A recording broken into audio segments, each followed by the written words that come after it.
At 2 o'clock, we've got Virginia, who's 2-1, traveling to Coastal Carolina, who's 3-0 in our second, I want to say, elimination game of the day. Virginia favored by 3.5 on ESPN+. Anthony Colandrea has gone 71-103, throwing for 901 yards, 5 touchdowns, 4 interceptions. Kobe Pace is at 27 carries for 153 yards and a touchdown, and Malachi Fields at 20 catches for 284 yards. At 2 o'clock, we got Virginia, who's 2-1, traveling to Coastal Carolina, who's 3-0. Virginia favored by 3.5 points on ESPN+ in our second elimination game of the day. Anthony Colandrea has gone 71-103, thrown for 901 yards, 5 touchdowns, 4 interceptions. Kobe Pace has had 27 carries for 153 yards and a touchdown, and Malachi Fields had 20 catches for 284 yards. Ethan Vasco for the Chanticleers has gone 35-63, thrown for 512 yards, 3 touchdowns, 1 interception. Christian Washington's had 44 carries for 206 yards and 4 touchdowns, and Trey Taylor's had 6 catches for 132 yards and a touchdown. These two teams have never played each other. This is a really important game for Coastal Carolina to stay in the mix in the group of 5, right? When Chadwell left, that was a massive loss for Coastal Carolina.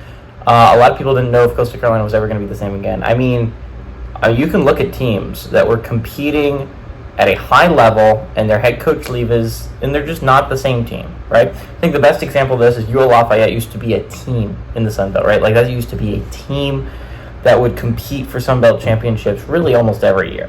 And then after Billy Napier left, they've really been fringe bowl teams most of the time. You can also look at a team like, it's a good example of this. I've just had it on the top of my head. Just have it, Troy.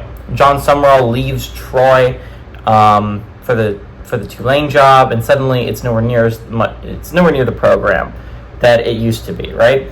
So we got Virginia, and they're traveling to Coastal Carolina. This is a big game for Coastal Carolina at home. Chance to get a win over a Power 4 university, and this is big. Remember, again, I don't think Virginia's going to be a Notre Dame type win, but again, Memphis needed that win to go. You needed to go to Florida State and beat Tallahassee. Memphis needed that to stay in the picture. And as bad as Mississippi State is, Toledo needed that Power 4 win on their resume because it pads your resume.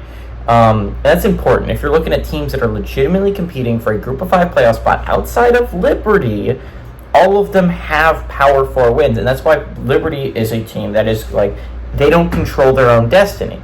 Even to an extent, is you need everyone to have a loss. Every Group of 5 champ needs to have a loss for you to be able to even make that argument, because you're not going to have the resume to beat any other undefeated Group of 5 team right now. Coastal Carolina is a team that you need this win. Virginia is coming off a rough loss against Maryland, but this is still a solid Virginia team, right? I still think this is a solid Virginia team. Anthony Colandrea had a rough half against a good Maryland defense.